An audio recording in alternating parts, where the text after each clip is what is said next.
ተፌሳሺ ባድ አቆማሺ ቡርዳ ኑቴ ሸርቅ ስልጢ የነቴ ወረዳ አቁም ስነ አለሽ ሜላሻን በሴትካ ይላይ ማነኮ አሼ ተፈየጅ ያደገ መምጣቱን አይተው ባለሀብቶች ተነሳስተዋል።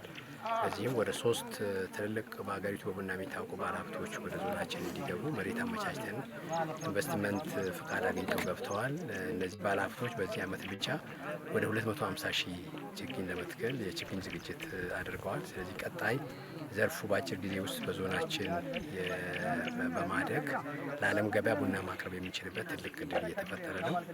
የቡና ከቨሬጁ ከፍ እያለ ሲመጣ ደግሞ የቡና መፈልፈያና አጥበው ወደ ዓለም ገበያ የሚያቀርቡ ባለሀብቶች ጥያቄዎች እያቀረቡ ስለሆነ በቀጣይ እዚሁ ቀሽረው እና አጥበው ወደ ዓለም ገበያ የሚያቀርቡ ባለሀብቶች በ2 ዓመት ውስጥ ወደ ዓለም ገበያ በበቂ ደረጃ ለመግባት ዝግጅት ተደርጓል። ያ ማለት እስካሁን አልገባንም ማለት አይደለም። የመሊክ ገበሬዎች ህብረት ስራ ዩኒየን ከሌሎች አካላት ጋር በመተባበር በዞኑ የለማ ቡናን ለዓለም ገበያ በማቅረብ የራሱ ጣዕም ያለው በጣም ምርጥ የቡና ዝርያ ነው እየተከልን ያለ ነው።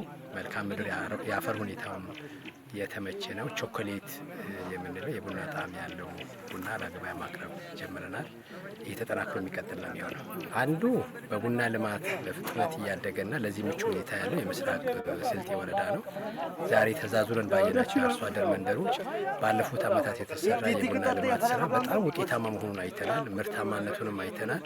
አርሶ አደሩም እንክብካቤውን አውቆ በከፍተኛ ሁኔታ እየሰራ ነው ያለው።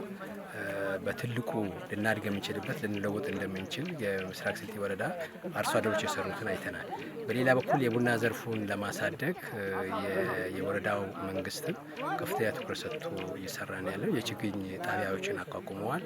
በአመት ከ450 ሺህ በላይ ችግኝ ለአርሶ አደሮች ማቅረብ የሚችልበትን አቅም ፈጥሯል። ይህን ስናይ በዘርፉ ሁሉም የሰጠው ትኩረት ከፍተኛ ስለሆነ የምስራቅ ስልጤ ወረዳ በተለይ ለዚህ የተመቸ የአየር ሁኔታ እርጥበት አማራጮች አሉት። አፈሩም ምቹ ስለሆነ አርሶ አደሮች በዚህ ዘርፍ የጀመሩትን ስራ አጠናክረው እንዲቀጥሉ በዚህ አጋጣሚ መልእክት ማስተላለፍ እወዳለሁ።